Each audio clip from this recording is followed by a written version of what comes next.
जन्म त्यांचा झाला नारायण.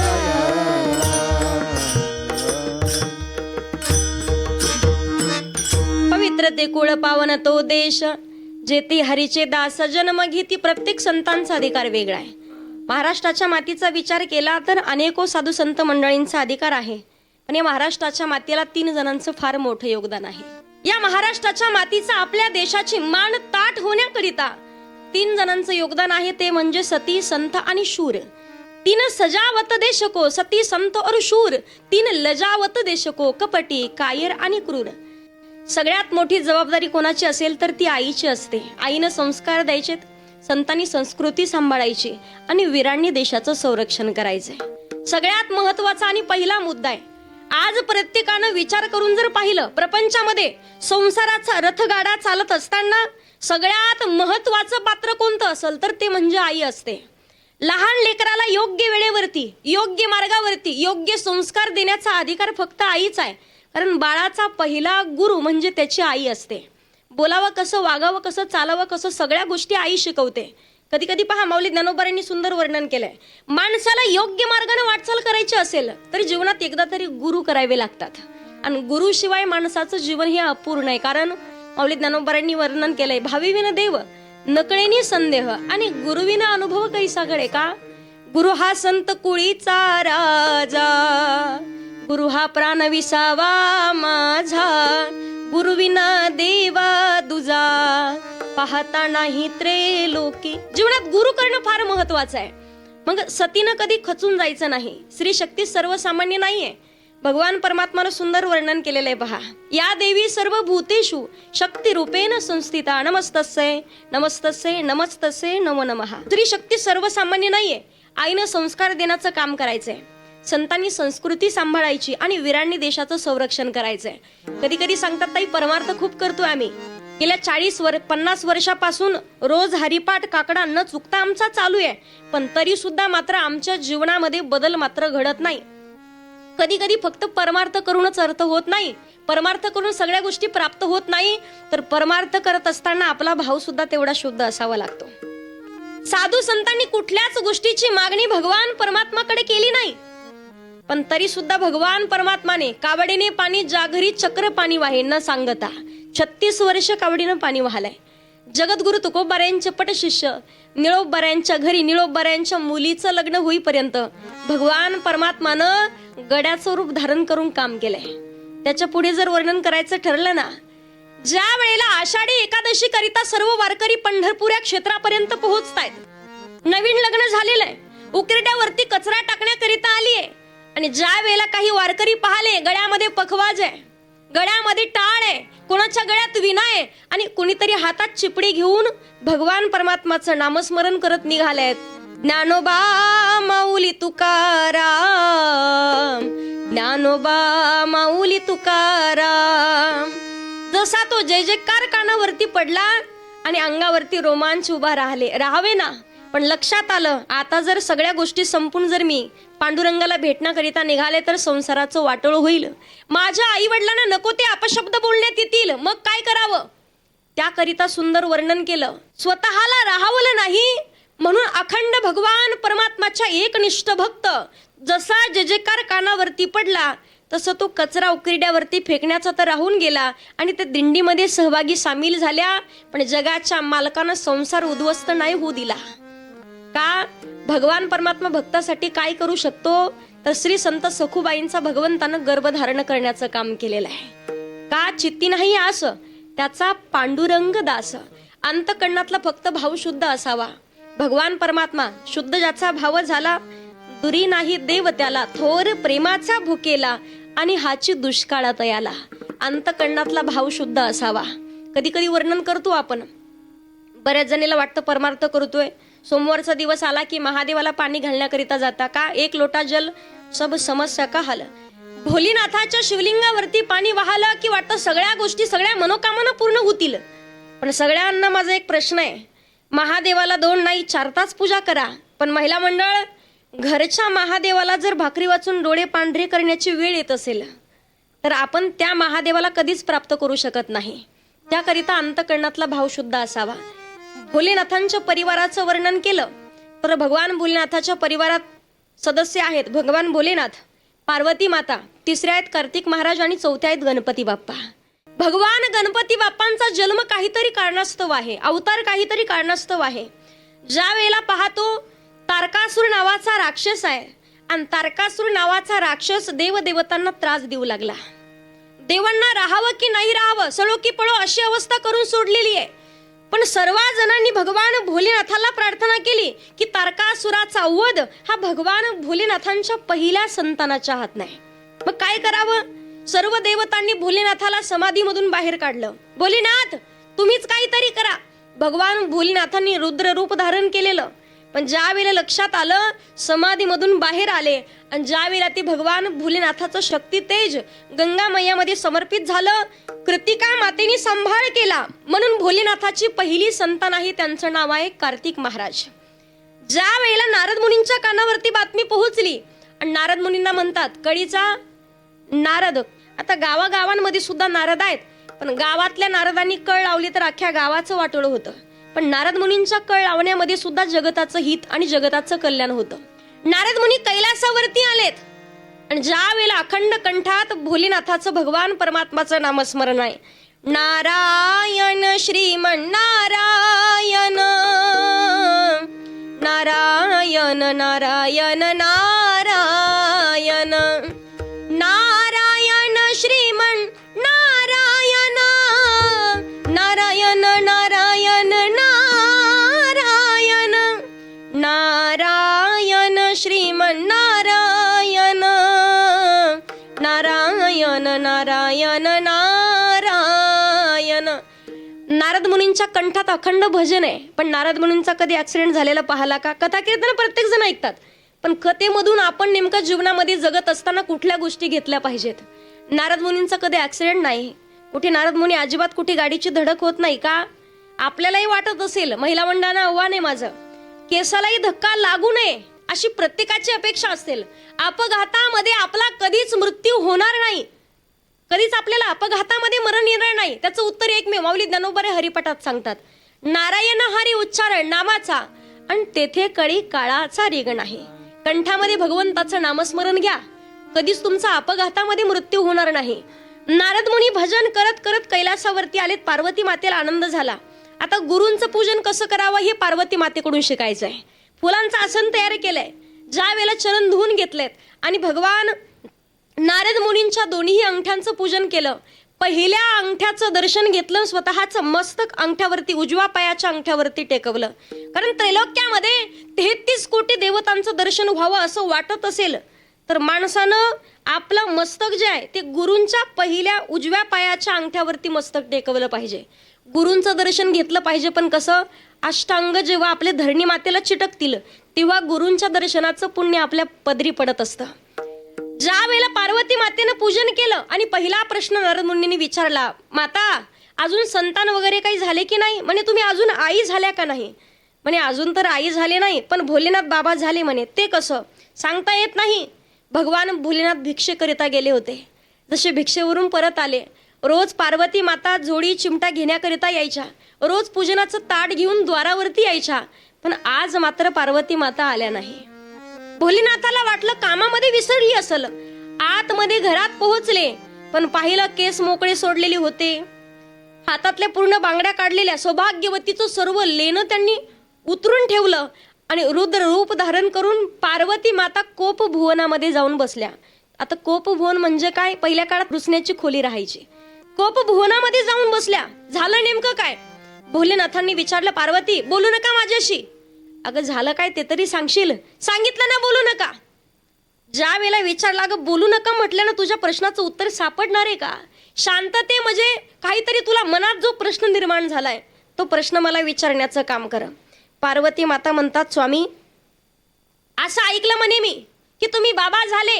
आजपर्यंत माझी इच्छा आहे की माझी कुस पवित्र झाली पाहिजे, पण तुम्ही मात्र बाबा झाले हे माझ्या कानावरती आलंय. भोलेनाथ म्हटले 3 महिने झालं. आता पार्वती माताने डोक्यालाच हात लावला. म्हणजे ते कसं? त्यावेळेला भोलेनाथांनी प्रसंग सांगितला, पार्वती तू आदिशक्ती आहेस, तू सर्वसामान्य नाही आहेस, तू एक भगवती आहेस, जगत जननी आहेस, जगदंबा आहेस. त्यासाठी तू धगधगती ज्वाला आहेस. तू एखादा गर्भ धारण करून एखाद्या बालकाला जन्म देऊ शकत नाही. त्याकरिता मात्र एवढी तुझी अपेक्षा पूर्ण करण्याची माझ्याकडून राहून जाईल. पार्वती मातेला राग आला. भगवान भोलेनाथ निघून गेलेत. ज्या वेळेला पार्वती मातेनं सांगितलं की आता मी ज्या वेळेला स्नान करण्याकरिता जाणार आहे, स्नान करण्याकरिता निघाल्या आणि सगळ्यात अगोदर नंदी महाराजाला सांगितलं द्वारावरती उभे राहा. द्वारावरती उभे राहा म्हटल्याबरोबर म्हणे जोपर्यंत मी स्नान करून बाहेर येत नाही तोपर्यंत कोणीही आलं तरी आतमध्ये मात्र प्रवेश द्यायचा नाही म्हणे ठरलं. ज्या वेळेला भगवान भोलेनाथ कैलासावरती आलेत आणि आल्याबरोबर आतमध्ये निघाले, पण भोलेनाथाचं वाहन काय आहे? नंदी. मालकाला अडवणार कसं? अडवलं नाही, आतमध्ये जाऊ दिलं. पार्वती मातेला राग आला. दुसऱ्या दिवशी कार्तिक महाराजाला द्वारावरती ठेवलंय आणि कार्तिक महाराजाला सांगितलं स्नान करून बाहेर येईपर्यंत कोणालाही आतमध्ये प्रवेश द्यायचा नाही. आता स्वतःचे पिता आहेत, बापाला कसं अडवणार? भोलेनाथ आले तसे आतमध्ये गेले. पार्वती मातेला राग आला. दुसऱ्या दिवशी स्नान करण्याकरिता बसणार तर पार्वती मातेनं पहिल्या काळामध्ये पहा स्नानाच्या अगोदर उटणं लावण्याचे. उटणं अजूनही घेतात. उठण्याची ऊब पण कधी ती दिवाळीच्या वेळेमध्येच. ज्या वेळेला उठण्याची ऊब घेण्याकरिता ते अंगाला पूर्ण उटणं लावलं, ते पूर्ण उटणं बाजूला काढलं आणि त्याच्यापासून सुंदर अशी मूर्त तयार केली. ज्या वेळेला मूर्त तयार केली त्यामध्ये प्राण ओतले आणि पंच प्राण ओतल्याच्या नंतर त्या छोट्याशा बालकाला विचारलं माता माझं नाव काय आहे? पार्वती माता सांगतात माझ्या विनयाचं रक्षण करण्याकरिता तुमचा जन्म आहे. म्हणून भगवान गणपती बापांचं पहिलं नाव आहे विनायक. विनायक नाव ठेवलं. विनायक नाव ठेवल्याबरोबर सांगितलं की द्वारावरती तुम्ही थांबा. जोपर्यंत मी स्नान करून बाहेर येत नाही तोपर्यंत आतमध्ये प्रवेश कुणालाही द्यायचा नाही. भगवान भोलेनाथ आले. आतमध्ये जाणार तर गणपती बापांनी अडवलं. रुक जा म्हणे कोण आहात तुम्ही? आई आतमध्ये स्नान करतायत. मातेनं आदेश दिलाय कोणीही आलं तरी आतमध्ये प्रवेश द्यायचा नाही. मग कोण? पार्वती मातेचा मी पुत्र. पार्वतीचा मुलगा म्हणजे माझाच मुलगा, तुमचा नाही, फक्त पार्वती मातेचा. कारण वडिलाची याची ओळखच नव्हती. फक्त पार्वती मातेचा मुलगा आहे. पण आतमध्ये जाऊ देणार नाही, मी जाणार. दोघांच्या मध्ये युद्ध लागलं. जसं युद्ध पेटलं भगवान भोलेनाथाला राग आला आणि जसा त्रिशूळ फेकून मारला तर गणपती बाप्पाचं मस्तक उडून पडलं. जसं मस्तक उडून पडालं आई ग अशी किंचाळी ठोकली. पार्वती माता स्नान करत होत्या. कानावरती आवाज काहीतरी विचित्र आलाय, काहीतरी अघटित घटना घडली आहे. बाहेर येऊन पाहताय तर स्वतःचा मुलगा मृत्युमुखी पडलेला आहे. हात जोडून विचारलं स्वामी असं काय वाटोळं केलं होतं? अशी काय माझ्याकडून चूक घडली होती? माझ्या विनयाचं रक्षण करण्याकरिता माझा मुलगा मी त्याला तयार केलं होतं, पण आज तुम्ही त्याचा जीव घेतलाय. भोलेनाथाच्या लक्षात आलं. रुद्र रूप धारण केलं. महाकाली झाली तर फार कठीण होईल. सर्व देव देवतांचं जगणं कठीण होईल. त्याकरिता एका शिवदूतांना सांगितलं की शिवदूत तुम्ही जा आणि एखादं जे छोटंसं बाळ स्वतःच्या आईपासून दूर असेल त्या बालकाला घेऊन या. बालकाला घेऊन या म्हटल्याबरोबर शिवदूत गेले. कित्येक अंतरावरती गेल्यावर जंगलामध्ये अरण्यामध्ये चारा खाण्याकरिता सर्व प्राणी होते, पण एक हत्तीचं पिलू स्वतःच्या आईपासून दूर आलेलं होतं. त्या हत्तीच्या पिलाचं मस्तक काढलं आणि घेऊन आले. भगवान भोलेनाथाच्याकडे दिलं. भोलेनाथांनी तेच मस्तक गणपती बाप्पाला बसवलं. पार्वती माता रडू लागल्या स्वामी याला देव कोण म्हणेल? याची पूजा कोण करेल? याचं मंदिर कोण बांधेल? आणि याला कोण देवाच्या स्थानी मानेल? पार्वती माता धाई मोकळून रडतायत. गणपती बाप्पाला ज्या वेळेला पंच प्राण ओतले आणि भगवान भोलेनाथांनी पार्वती मातेला सांगितलं मी शब्द देतो सर्व देवतांच्या साक्षीनं की कलियुगामध्ये इथून पुढे प्रत्येक काळामध्ये कुठलंही शुभ कार्य असू द्या, प्रत्येक शुभ कार्याची सुरुवात ही गणपती बाप्पाच्या पूजनाशिवाय होणार नाही. याच्यावरती तुम्ही म्हणाल गणपती बाप्पाच्या पूजनाशिवाय सुरुवात होत नाही ते कसं? आज जर पाहिलं लग्नाचं कार्य असू द्या, कुठलंही कार्य असू द्या, शुभ लाभ लिहावं लागतं. घराच्या भिंतीवरती अगोदर गणपती बाप्पाचं चित्र काढावं लागतं. शुभ लाभ लिहावं लागतं. गणपती बाप्पाच्या पूजनाशिवाय कुठल्याच शुभ कार्याची सुरुवात होत नाही. म्हणून वक्रतुंड महाकाय सूर्यकोटी समप्रभ निर्विघ्नम कुरु मे देव सर्व कार्येषु सर्वदा. कथेच्या प्रसंगी सुद्धा गणपती बाप्पाचं वर्णन आहे. माऊली ज्ञानोबा यांनी सुद्धा भावार्थ दीपिका ज्ञानेश्वरी सारखा महान ग्रंथ जेव्हा सांगण्यास सुरुवात केली ना, सगळ्यात अगोदर ओम नमोजी आद्या वेद प्रतिपाद्या जय जय स्वसंवेद्या आत्मरूपा देवा तुची गणेशू सकलार्थमती प्रकाशू म्हणे निवृत्ती दासू अवधारी जोजी. त्याच्या पुढे सुद्धा श्री रामचरित मानस सारखा महान ग्रंथ श्री संत तुलसीदासांनी लिखाणास सुरुवात केली. सगळ्यात अगोदर गणपती बाप्पाचं वर्णन केलंय. वर्णानामार्थ संघानाम रसनाम छंदसामपी मंगलानांच करतार वंदे वाणी विनायक. वाणी आणि विनायकाला वंदन केलंय. म्हणून गणपती बाप्पाचं प्रत्येक शुभ कार्याच्या प्रसंगी गणपती बाप्पाचं पूजन केलं जातं. करूया प्रथम नमन, करूया प्रथम नमन, प्रथम नमन, करूया प्रथम नमन. वंदुदेव गजानन, वंदुदेव गजानन, करूया प्रथम नमन, करूया प्रथम नमन.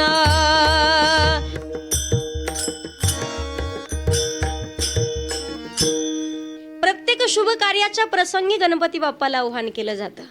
आता तर सांगितलं तर ज्या परिवारामध्ये गणपती बाप्पाचं पूजन केलं जातं, ज्या घरामध्ये गणपती बाप्पाला पूजलं जातं ना, त्या घरामध्ये कधीच भांडण होत नाही, कधीच क्लेश होत नाही. गणपती बाप्पाचं वाहन आहे उंदीर. उंदीर म्हणजेच उद्योग. त्या घरामध्ये कधीच उद्योगाची कमतरता नसते आणि अखंड धनलक्ष्मी त्या घरामध्ये नांदत राहते. विठ्ठल विठ्ठल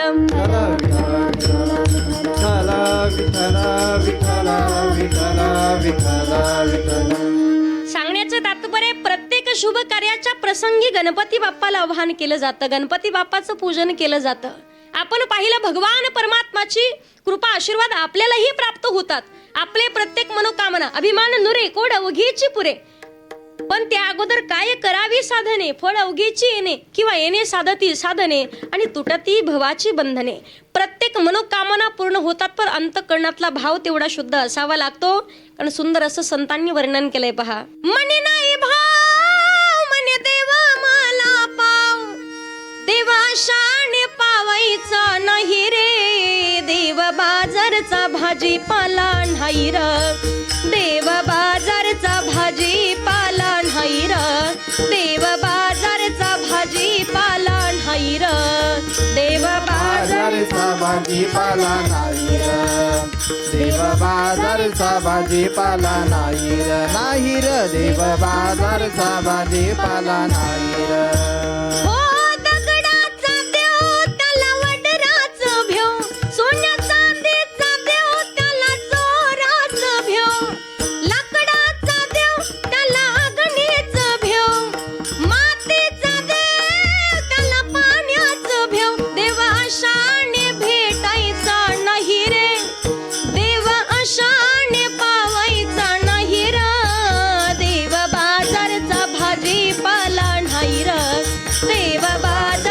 भाजीपाला नाही र, देव बाजारचा भाजीपाला नाही र. अंतःकरणातला भाव शुद्ध असल्याशिवाय देवाची प्राप्ती होत नाही. थोर प्रेमाचा भुकेला आणि हाची दुष्काळात याला. तुम्ही सांगाल ते कसं? भिल्ल कुळात जन्माला आलेली शबरी माता आहे. पण सांगू तुम्हाला, भगवान परमात्मानं शबरी मातेची उष्टी बोरं खाल्ली आहेत. त्यांची परिस्थिती, त्यांची हालात नाही पाहिली, त्यांची जात नाही पाहिली, त्यांचं कुळ नाही पाहिलं, अंतःकरणातला शुद्ध भाव पाहिलाय.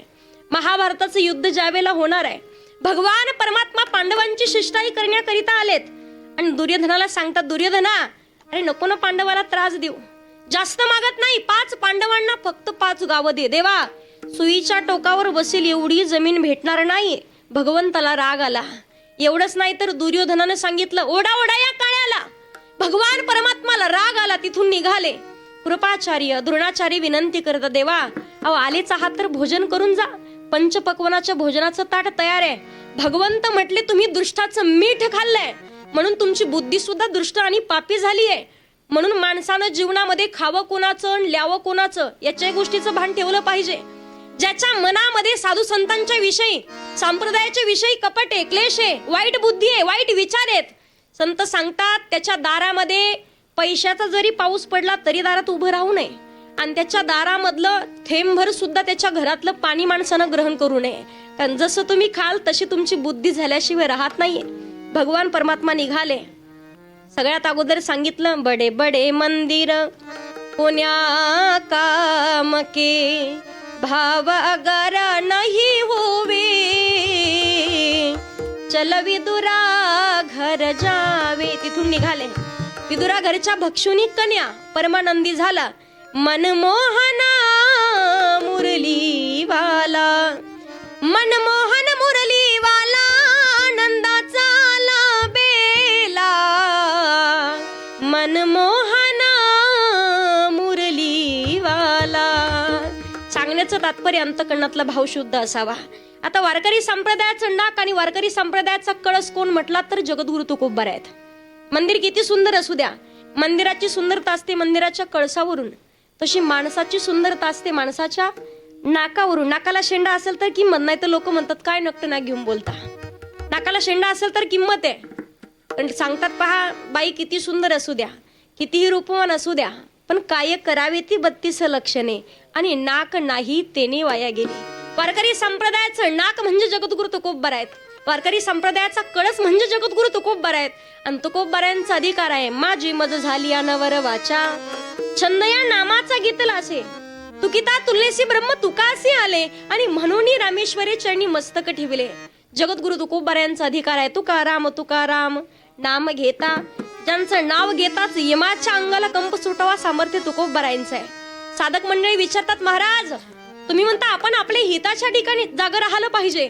जगद्गुरु तुकोबाराय सांगतात, जे स्वतःचं हित जागतायत, जी स्वतःच्या हिताच्या ठिकाणी जागा आहे, त्यांच्या आई वडिलांना धन्यता आहे. धन्य माता पिता तयाची, या तुकोबाराय अभंगाच्या पहिल्या चरणात सांगतात. आपुलिया हिता जो असे जागता, आपुलिया हिता जो असे जागता, आपुलिया हिता जो असे जागता, आपुलिया हिता जो असे जागता, आपुलिया हिता जो असे जागता, आपुलिया हिता जो असे जागता, आपुलिया हिता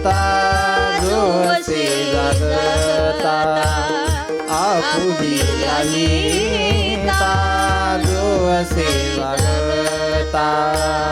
धन्य माता पिता तयाची, धन्य माता पिता तयाची, कुडी कन्या पुत्रा होती जे सात्विक, कुडी कन्या पुत्रा होती जे सात्विक.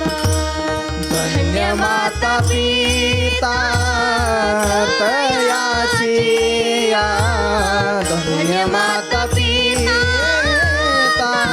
तयाची, कुडी कन्या पुत्र होती जे सात्विक, कुडी कन्या पुत्र होती जे सात्विक.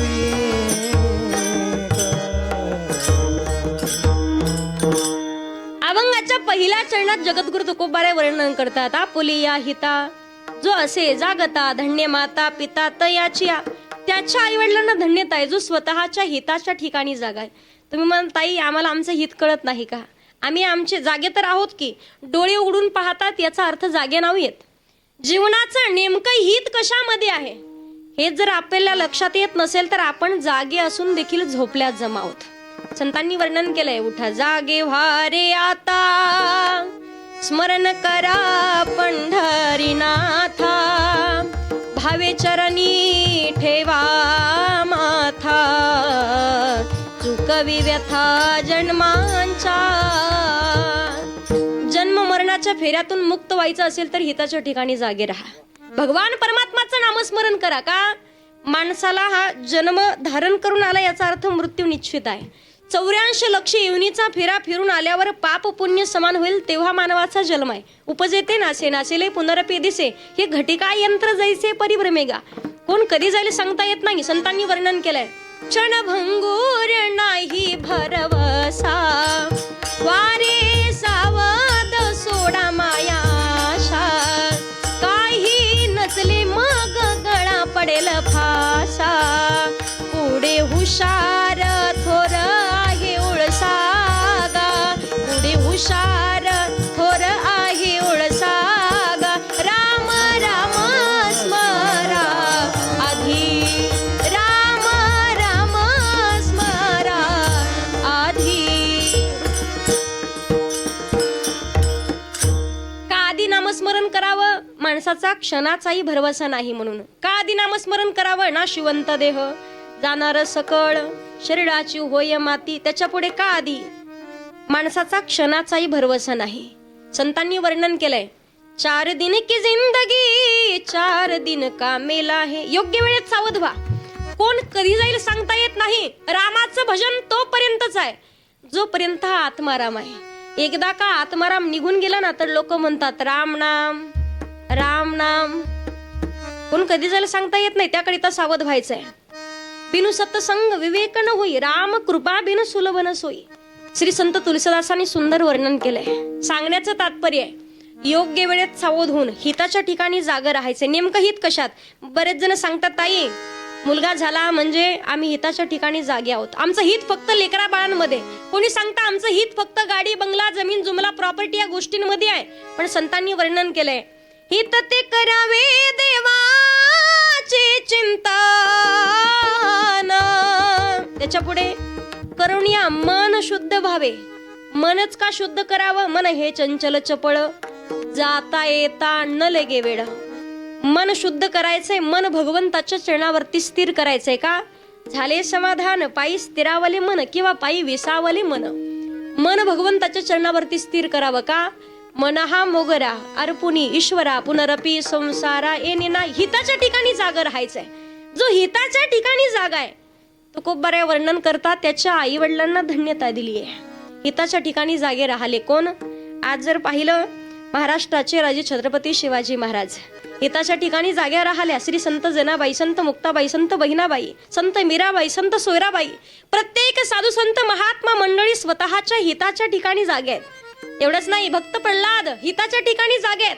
5 वर्षाच्या ध्रुवबाळ स्वतःच्या हिताच्या ठिकाणी जागा आहे. भक्त प्रल्हादाला तर दरीमध्ये लोटण्यात आलं.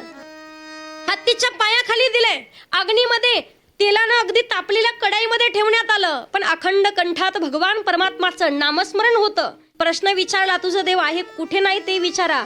विठ्ठल जळीस्थळी भरला रीता ठाव नाही उरला. सर्वागटी राम देहादी एक. असं एक ठिकाण नाही की जिथे माझा भगवंत नाहीये. सांगितलंय खांबात तुझा देव आहे का? मग या खांबातही देव. जसा खांब लाथ मारली खांब दुभंगला आणि भगवान नृसिंहाचं ते प्रागट्यकरण झालेलं आहे. जगाच्या मालकानं स्वतः नखानं फाडलं हिरण्यकशिपूला. देवा मारू शकत नाही का? मला वरदान आहे. मला हातानं मरण नाही शस्त्रानं मरण नाही अस्त्रानं मरण नाही. बरोबर आहे तुझं नखानं फाडणार. देवा नाही मारू शकत तुम्ही का? मला वरदान आहे. मला माणसाच्या हातानं मरण नाही मला पशुच्या हातानं मरण नाही. बरोबर आहे तुझं. मी धड स्त्री नाही धड पुरुषही नाही. ज्या वेळेला सांगितलं तुझ्यासाठीच तर खास करून हा अवतार धारण केलाय. देवा मारू शकत नाही म्हणे का? मला दिवसा मरण नाही मला रात्री मरण नाही. बरोबर आहे तुझं. सायंकाळची वेळ याला दिवसही म्हणता येत नाही आणि याला रात्रही म्हणता येत नाही. देवा मारू शकत नाही मला तुम्ही म्हणे का? मला वरदान आहे. मला घरात मरण नाही मला बाहेर मरण नाही. उंबरठ्यामध्ये आणलंय. उंबरठ्याला घरातल्या आतली बाजू म्हणता येत नाही घरातली बाहेरची बाजू म्हणता येत नाही. फाडणार आहे तुला. देवा मारू शकत नाही म्हणे का? मला वरदान आहे. 12 महिन्यापैकी मला एकाही महिन्यात मरण नाही. बरोबर आहे तुझं. तुलाच तर मारण्याकरिता खास करून अधिक मास 13वा महिना काढलाय म्हणे. जगाच्या मालकाला जसं हिरण्यकशिपूला फाडलं आतमध्ये चाचपून पाहू लागले. नारद मुनी विचारतात भगवान काय शोधताय नेमका? अखंड माझं नामस्मरण करणारा भजन करणारा भक्त प्रल्हादासारखा पुत्र याच्या पोटी जन्माला आलाय ना. अजून एखादा रत्न प्रल्हाद याच्याच पोटात कुठेतरी दडलेला आहे का हे शोधतोय म्हणे. जो स्वतःच्या हिताच्या ठिकाणी जागा आहे त्याच्या आई वडिलांना धन्यता आहे. प्रत्येकाला वाटतं मुलगा होणं म्हणजे हित आहे, मुलाचं लग्न होणं म्हणजे हित आहे, गाडी बंगला जमीन जुमला प्रॉपर्टी म्हणजे हित आहे.